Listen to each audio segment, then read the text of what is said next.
श्री राधे राधे। भक्तों, रामचरितमानस में वर्णन है कि प्रणतारति भंजन भगवान श्री राम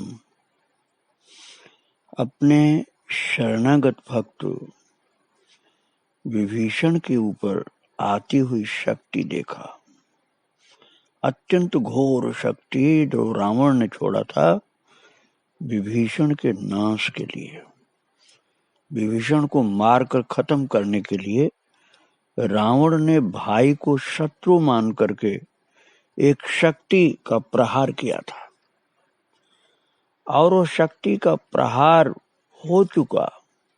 विभीषण को बचने की संभावना बिल्कुल नहीं थी, किंतु प्रभु श्री राम ने देखा कि अब वो शक्ति विभीषण को लगने वाली है, तो भगवान श्री राम ने विभीषण को बचाने के लिए आगे जा करके दौड़ करके आगे गए प्रभु और अपनी छाती कर ली।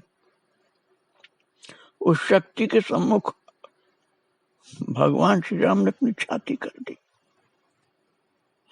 यहां तक कि प्रभु को थोड़ी देर के लिए,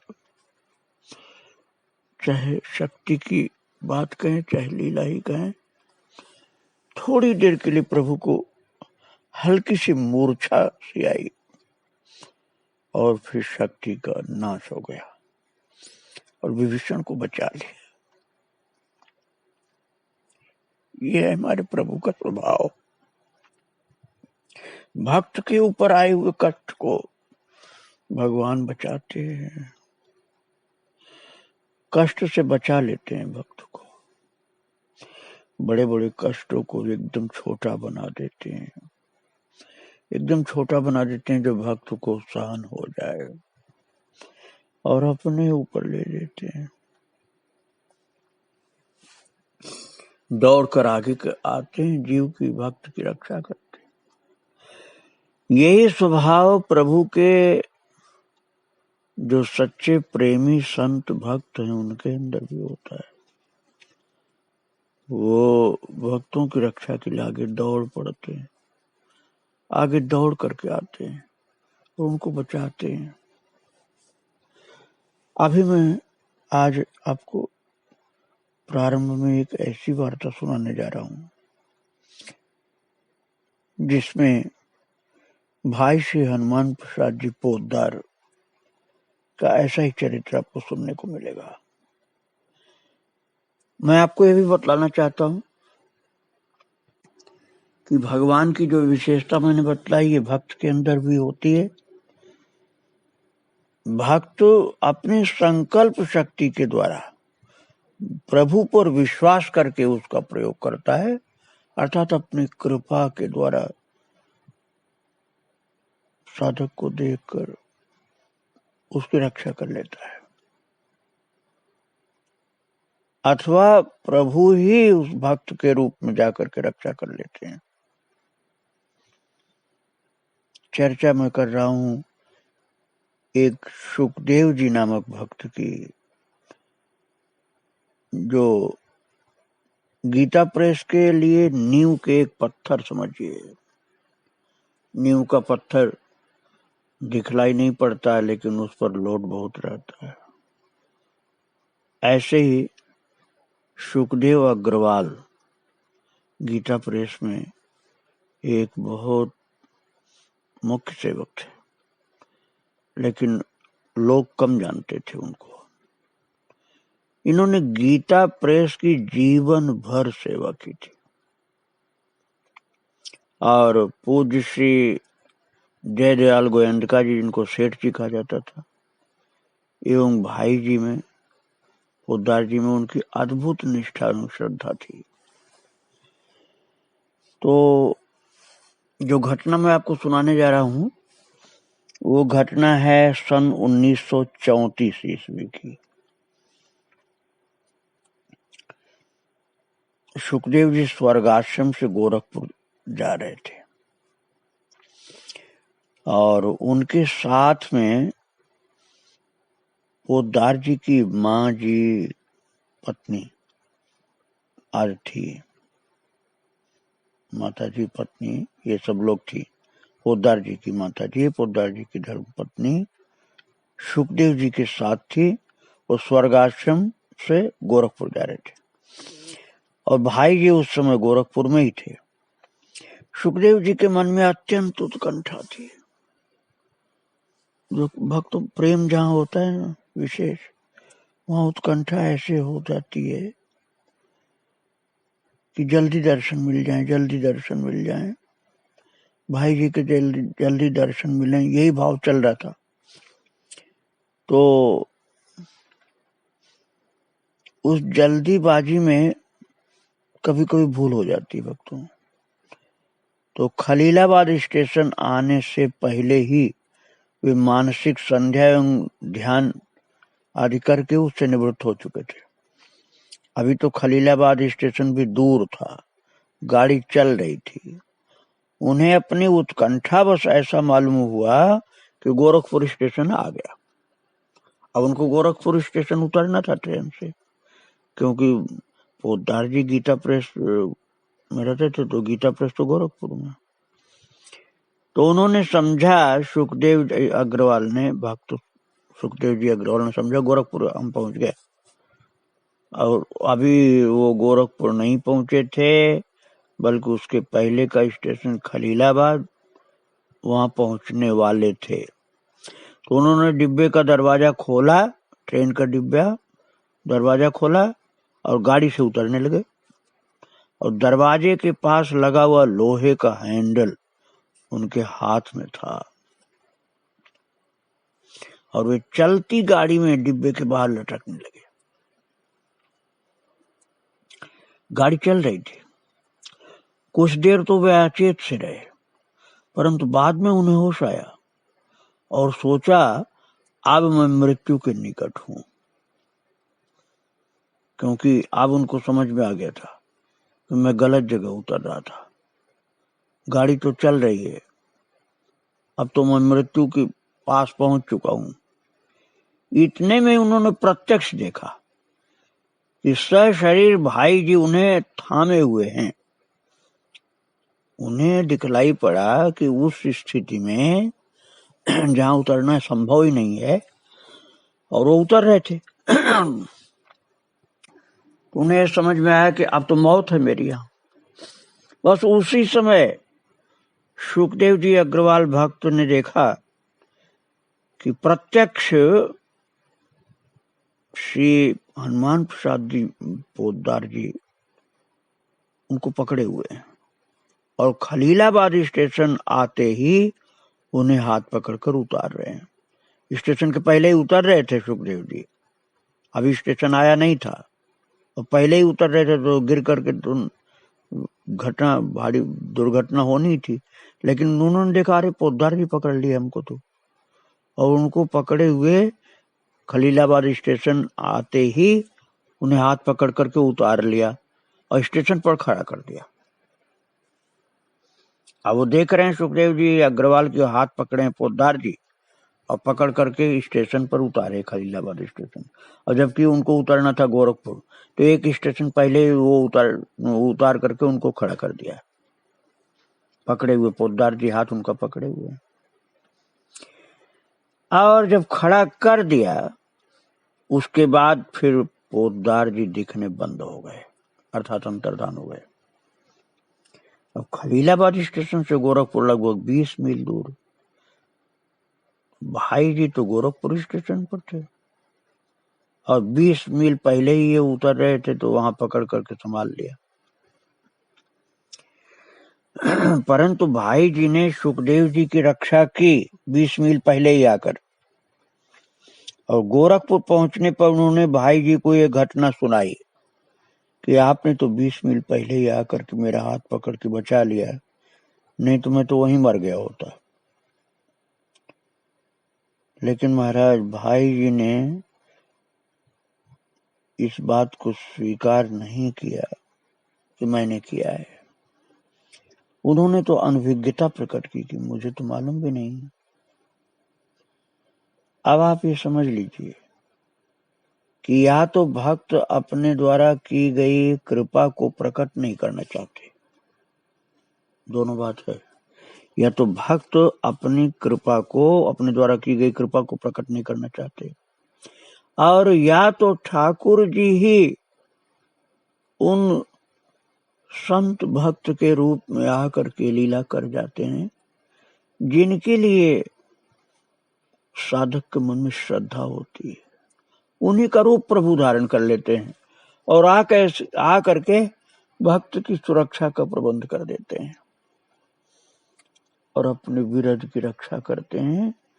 प्रणतारति भंजन पन मोरा, प्रणतार्थी के नाश का प्रण है प्रभु का, कि जो प्रणत अर्थात शरणागत के ऊपर जो संकट आया है उसका निवारण प्रभु करेंगे। मैंने आपको पहले बतलाया था कि ये इतना बड़ा कार्य था गीता प्रेस का, ये कोई छोटा मोटा प्रेस का कार्य नहीं था। पूरे विश्व में भगवान की भक्ति के प्रचार का कार्य था। कल्याण पत्रिका को माध्यम बनाया गया पूरे विश्व में भक्ति के प्रचार के लिए, और साथ साथ अनेक अनेक ग्रंथ, श्रीमद् भगवद गीता, रामायण, भागवत जी, सभी पुराण, बहुत सी स्मृतियां, महाभारत, संहिताएं, ये सब पता नहीं कितने ग्रंथ भाई जी के माध्यम से गीता प्रेस में छापे गए। ये कार्य इतना व्यापक था कि एक व्यक्ति के बस का थोड़े था। भाई जी तो सबको साथ लेकर चल रहे थे, आगे आगे चल रहे थे, पीछे पीछे उनके सहयोगी उनके साथ लगे हुए उनको बहुत प्रेम करते हुए उनकी आज्ञा में चलते थे। तो जैसे मैंने आपको चिम्मनलाल गोस्वामी जी की बात सुनाई, सुखदेव जी की बात सुनाई, ऐसे ही एक बहुत महत्वपूर्ण व्यक्तित्व की बात मैं कर रहा हूं। इनका नाम था अखंडानंद जी, जो बहुत प्रसिद्ध हुए, श्री वृंदावन धाम में एक महान संत हुए, जो एक ज्ञानी पुरुष थे और एक सच्चे भक्त भी थे। अब मैं उनकी बात आपको बता रहा हूं कि कैसे भाई जी के पास आए वो, पोद्दार जी के पास, और गीता प्रेस में सेवा में रत हो गए, सेवा में संलग्न हो गए, बड़ी श्रद्धा, निष्ठा, भक्ति के साथ। उस समय अखंडानंद जी का नाम था श्री शांतन बिहारी द्विवेदी। तो जब वो गोरखपुर नहीं आए थे, अभी एक बार भी नहीं आए थे, उस समय कल्याण का प्रकाशन का कार्य चल रहा था। उस समय बनारस में रहते थे, वाराणसी में, शांतन बिहारी जी। तो जो लेख निकलते थे कल्याण में, उसको पढ़ते थे। मुख्य लेख तो पोद्दार जी के, गोविंदका जी के और कुछ महान पुरुषों के होते थे। तो उनको पढ़ पढ़ करके बहुत प्रभावित हुए। शांतन बिहारी द्विवेदी जी बहुत प्रभावित हुए, बड़े प्रसन्न हुए। तो पहली बार वे आए जून 1934 में, गोरखपुर आए पहली बार पोद्दार जी के पास। तो कल्याण के तीसरे वर्ष के विशेषांक भक्तांक को पढ़ करके भाई जी से मिलने की इच्छा हो गई शांतन बिहारी द्विवेदी अर्थात अखंडानंद जी महाराज की। और मिलने की उत्कंठा इतनी तीव्र हुई कि रुपए पैसे का ख्याल न करके खाली हाथ जैसे थे वैसे ही चल पड़े और दोहरी घाट स्टेशन तक रेल से आए और वहां से गोरखपुर करीब 40 मील पैदल चल करके आए, पैदल चल करके आए गोरखपुर दोहरी घाट से। और भाई जी से मिलने पर उन्होंने पहला प्रश्न किया, भाई जी भगवान में प्रेम कैसे हो? पोद्दार जी से अखंडानंद जी महाराज ने पहला प्रश्न यही किया था। अर्थात भक्तों, अखंडानंद जी महाराज जो उस समय शांतनु बिहारी जी थे, उनके मन में प्रेम के लिए प्यास जग चुकी थी। प्रभु से प्रेम करने के लिए तीव्र उत्कंठा, मिलन की तीव्र उत्कंठा थी। पहले तो पोद्दार जी से, हनुमान साहब पोद्दार जी से मिलने की तीव्र उत्कंठा थी, क्योंकि शांतनु बिहारी जी के मन में बात बैठ चुकी थी कि पोद्दार जी कोई साधारण व्यक्ति नहीं है, बहुत उच्च कोट के भगवान के प्रेमी है। इसलिए मिलन की तीव्र उत्कंठा हुई थी, और उसी तीव्र उत्कंठा में रुपए पैसे का भी ध्यान नहीं था, तो गोरखपुर तक का टिकट नहीं ले पाए थे, दोहरी घाट तक का ही टिकट लिया था।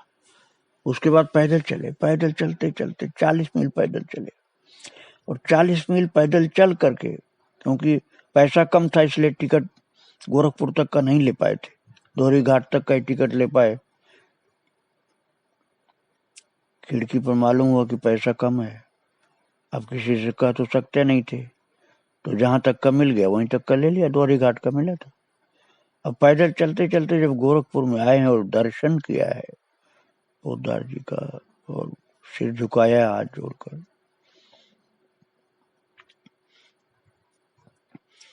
पोद्दार जी ने भी सिर हाथ जोड़ा,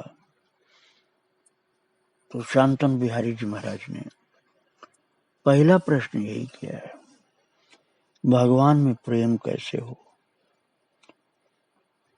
और पहचान लिया, हनुमान साहब पोद्दार जी ने पहचान लिया कि साधारण व्यक्ति ये नहीं है, इनके अंदर प्रभु के प्रेम की प्यास जग चुकी है।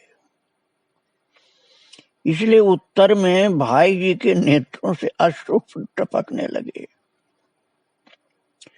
हनुमान साहब पोद्दार जी के नेत्रों से आंसू गिरने लग गए। उत्तर देने के पहले ही नेत्रों से आंसू गिरने लगे, और उन्होंने शांतनु बिहारी द्विवेदी, जो बाद में अखंडानंद जी बन जाते हैं, उनको पकड़ करके गले से लगा लिया, दोनों भुजाओं से संभाल करके बनारस से गए हुए विद्वान ब्राह्मण पंडित शांतनु बिहारी द्विवेदी को दोनों भुजाओं में पकड़ करके श्री हनुमान साहब पोद्दार जी ने उनको गले से लगा लिया, और आंखों में आंसू भरे हुए प्रेम से बोले, उमा राम स्वभाव जेहि जाना, ताई भजन तजी भाव न आना। अर्थात प्रेम की बात कर रहे हो, राम जी के स्वभाव को पहचानो, शरणागत की कैसे रक्षा करते हैं, कैसे प्रेम करते हैं, कृपा करते हैं, अपनाते हैं, भक्तों को कैसे अपना मान करके प्रभु रखते हैं।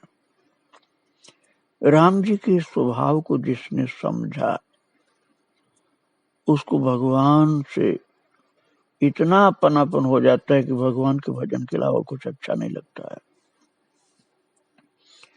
बस भगवान से प्रेम हो जाता है उसको। ये बात जब उन्होंने बतलाया है महाराज हनुमान साहब जी पोद्दार ने, तो शांतनु बिहारी द्विवेदी जैसे उनके हाथ बिक गए बिल्कुल। भाई जी के स्नेह ने उन्हें आकर्षित कर लिया, खींच लिया बिल्कुल।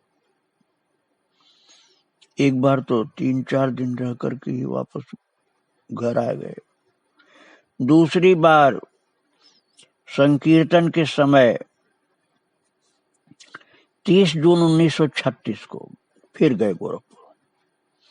पहले गए थे सन 34 में, जून सन 34 में, अब जून सन 36 में गए, अर्थात 2 साल बाद। और भाई जी के निकट रहने की प्रबल इच्छा प्रकट हो गई उनकी। उन्होंने कहा, भाई जी मैं आपके साथ रहना चाहता हूँ।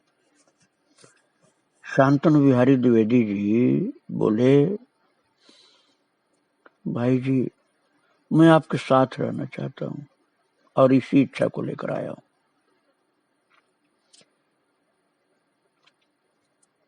तो भाई जी ने कहा, द्विवेदी जी आप मेरे साथ रहिए और इसके लिए आपको संपादकीय विभाग में कार्य करना होगा। पोद्दार जी बोले, अखंडानंद जी महाराज उस समय सन्यासी तो थे नहीं है, द्विवेदी जी थे, पंडित जी थे। उन्होंने कहा, द्विवेदी जी आपको मेरे साथ रहने की इच्छा है तो आपको संपादकीय विभाग में कार्य करना होगा और साथ ही साथ अपना साधन भजन भी करते रहिए। बड़े प्रसन्न हुए द्विवेदी जी अर्थात अखंडानंद जी महाराज, और पोद्दार जी के साथ रहने लगे, साधन भजन में विशेष रुचि लेने लगे और संपादकीय विभाग के कार्यों को बस पोद्दार जी का निर्देश मिलता था और उसको भाव से सेवा में लग जाते थे, करते रहते थे।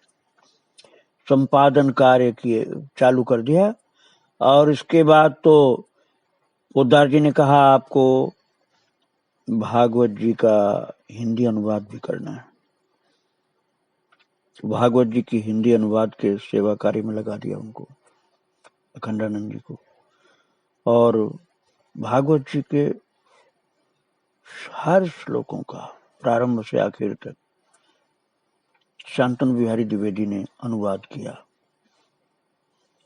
आज भी गीता प्रेस से आप भागवत की टीका लेंगे तो उसके टीकाकार का नाम शांतनु बिहारी द्विवेदी, ब्रैकेट में भले आगे लिखा होगा अखंडानंद जी, भी लिखा हुआ मिलता है। तो भाई जी की ये प्रेम पूर्ण आज्ञा थी कि भागवत जी का अनुवाद आप करिए। तो भाई जी में विशेष श्रद्धा थी। भाई जी में अर्थात अखंडानंद जी महाराज को हनुमान प्रसाद पोद्दार जी में विशेष श्रद्धा थी, बहुत श्रद्धा थी, बहुत भाव था, प्रेम था। कालांतर में उन्होंने संन्यास ग्रहण किया। शांतनु बिहारी द्विवेदी जी एवं स्वामी अखंडानंद जी के नाम से विख्यात हुए और फिर उड़िया बाबा, हरि बाबा के साथ रहने लगे। विशेष रूप से उड़िया बाबा के साथ रहते थे। उड़िया बाबा में गुरु बुद्धि रखते थे। फिर ब्रह्मानंद जी से दंड संन्यास भी लिया, फिर उसको भी छोड़ दिया और उड़िया बाबा का शरीर जब नहीं रहा तो हरि बाबा के साथ थे। और उड़िया बाबा के आश्रम में हरि बाबा भी रहते थे, अखंडानंद जी महाराज व्यवस्था कार्य देखते थे। और उसके बाद फिर अखंडानंद जी का पृथक आश्रम बना। मैं उनकी चरितावली आपको सुना चुका हूँ भक्तों, इसलिए मैं उतना ही मैंने सुना है जो अखंडानंद जी पोद्दार जी के साथ सेवा में लगे हुए थे भाव से, उस बात को मैंने आपको सुनाया। आगे पोद्दार जी के चरित्र को मैं आपको फिर सुनाऊंगा। आज यहीं विराम दे रहा हूँ। इन महापुरुषों के चरणों में बारंबार प्रणाम। श्री राधे राधे, जय श्री राधे।